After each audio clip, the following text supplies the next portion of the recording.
All right, so this is going to be talking about lesson 3 and developing testing solutions for 6th grade. So when a kite is caught in a tree, one of the problems is, the kite is caught in a tree and you want to bring it down. The problem it's asking is how can you get the kite out of the tree?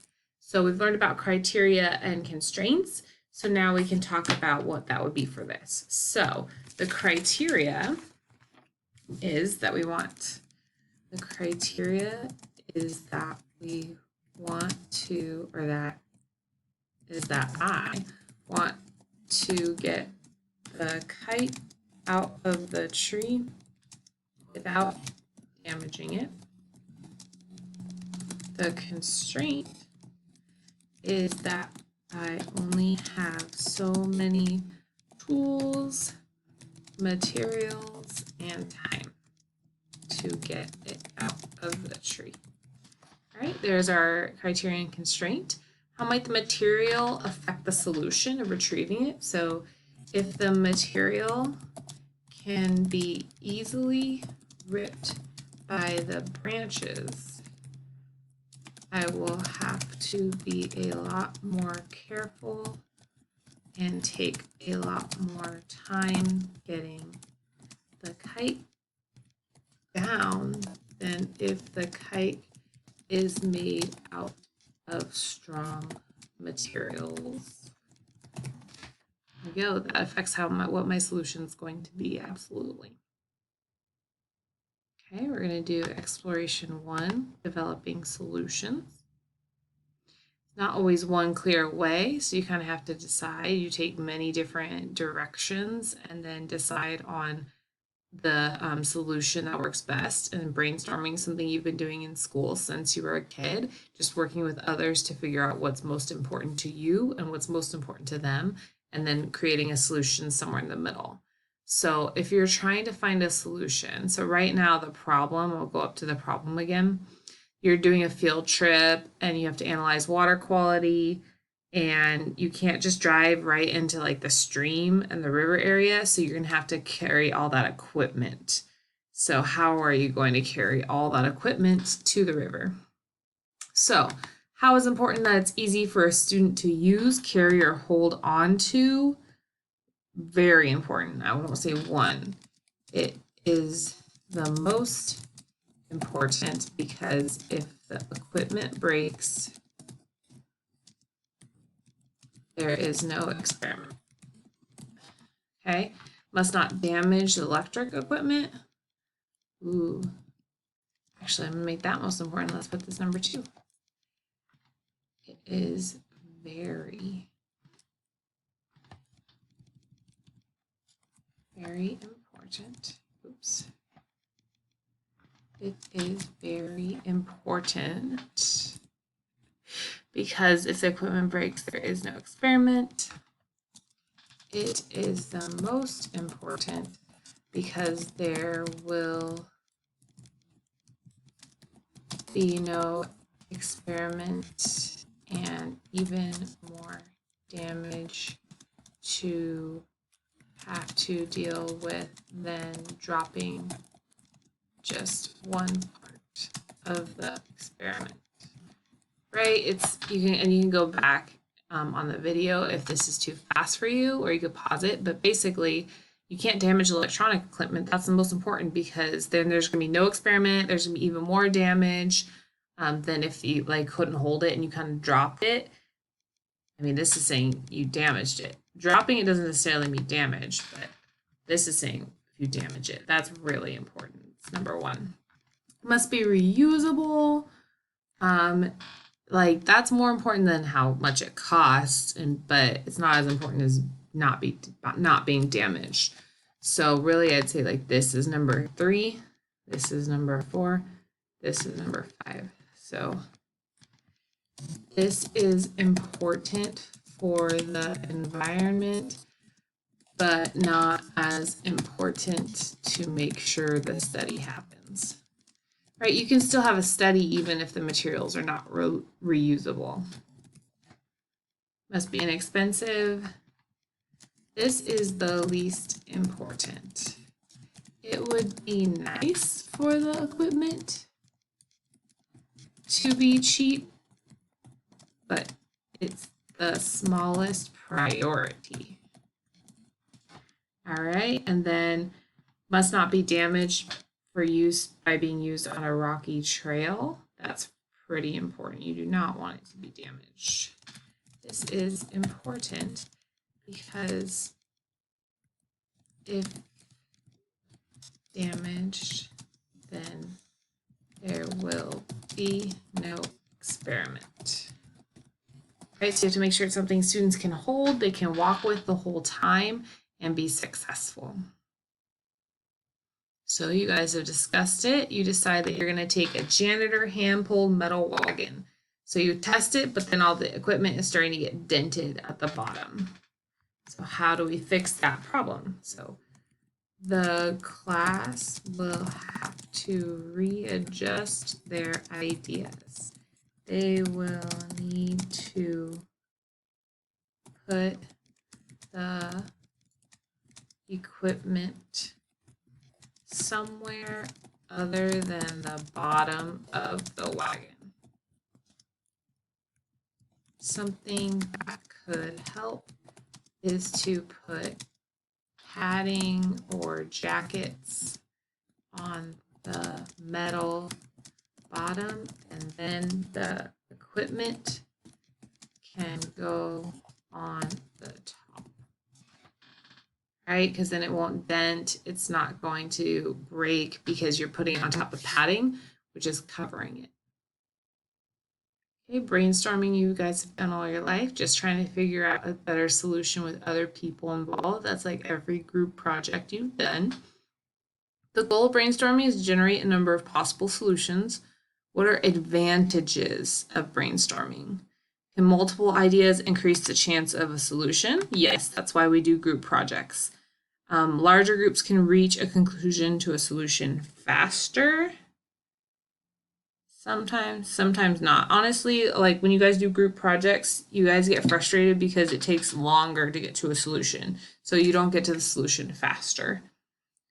Several different ideas can combine to form a better solution. Yes, so that has definitely happened before where I have an idea, my partner has an idea, and we find a way to kind of mix both of those ideas to form the even better solution. New ideas could be generated, yes.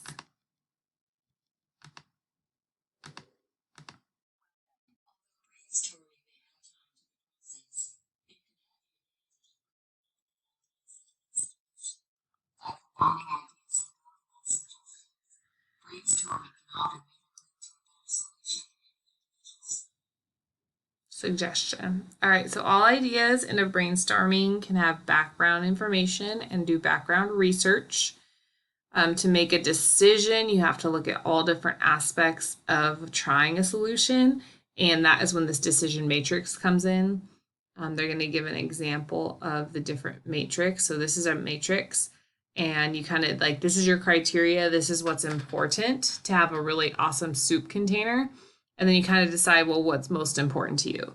And so for this person, when they fill it out, they having it not leak, that was like the most important part, right? It was like least important that it doesn't break.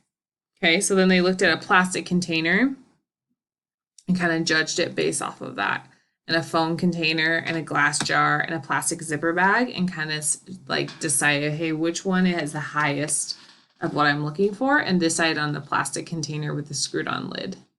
Oh, and then they asked which solution meets the criterion the best. The criterion with the criteria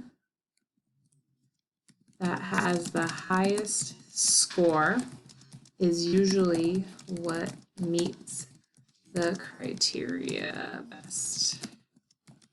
In this instance, that would be the plastic container with the lid, because it does not leak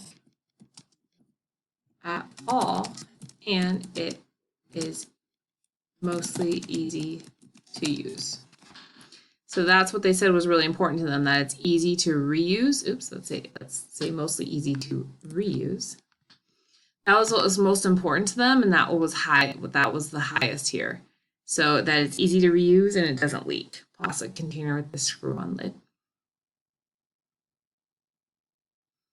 Okay, explain how the matrix provides useful information. It helps, the matrix helps to make an informed decision.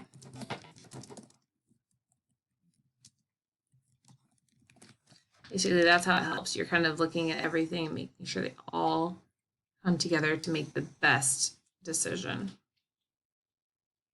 Okay, and it really, there's always a trade-off, right? Because if you're talking about plastic containers and screw-on lid, that's the best solution, but it's not going to be affordable. So somebody might choose a foam container because the plastic container is just too expensive. So that's kind of where you talk about trade-offs and understanding what are the risks here, and then making a decision on your own. So now we have to decide what item is the best to bring to the beach to sit on. Okay, how important to me? Let's see which one's most important. And this can be different for you. This is kind of your opinion, just so you know. Is it not expensive, easy to carry, washable, comfortable, waterproof? Okay, I'm going to the beach, so I really need it to be comfortable. But more than that, I'm going to make it number 2 because I have to want to sit on it, but more importantly than that, it has to be easy to carry because it's hard to get to the beach. I want to be able to wash it. It's kind of important that it's waterproof. Maybe that's more important than washing it.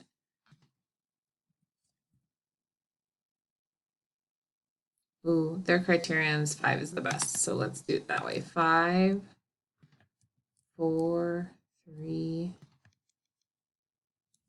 2. I feel like it's all not being expensive is not a huge concern to me. I'll have that be the least. Like, I don't mind spending a little bit more money for a comfortable chair. All right, so folding camping chair. Are those expensive? So we have to think about which one's the most expensive? A camp chair, a beach float, a beach towel, or a metal patio chair. So this one's gonna be the most expensive. But then that's kind of the folding camp chair is the next most expensive. Then a beach float. And then a beach towel is super cheap. Easy to carry. Camp chair is pretty easy. Beach float's pretty easy. Beach towel. Metal's like probably the hardest to carry. Then the camp chair, then the floaty, then the beach towel. Is it washable? This one's not. Beach float's not really washable. Patio chair, not washable. Folding camping chairs, kind of, but not really. The most washable is definitely the beach towel. Comfortable to sit in. Folded camping chair is so comfortable. Oops. Inflatable beach, yeah, still kind of comfortable. Not as comfortable as my camp chair. Beach towel, no, I don't feel like beach towels are very comfortable. Metal patio chair, pretty comfortable. We'll give you 4 as well. Is it waterproof? A folding camp chair, are you waterproof? Yes. So 3. Beach float, 5, completely waterproof. Beach towel, 1, not waterproof at all. Metal patio chair is a little bit better than a camp chair, so 4. Okay, I got to do my addition here to add them all up. 4, 7, 8, 9, 10, 11, 12, 13, 14, 15, 16, 17. 7, 8, 9, 10, 11, plus 5 is 16. 7, 8, 9, 10, 11, 12, 13, 14, 15. And 7, 8, 9, 10, 11, 12, 13, 14, 15, 16, 17. 17. I'm going to tie. I'm either a metal patio or a folding camp chair person. All right, so I'm going to explain the best. The best is one of the folding chairs because they are comfortable and easy to use. What type of trade-off do you mean? It might be more expensive.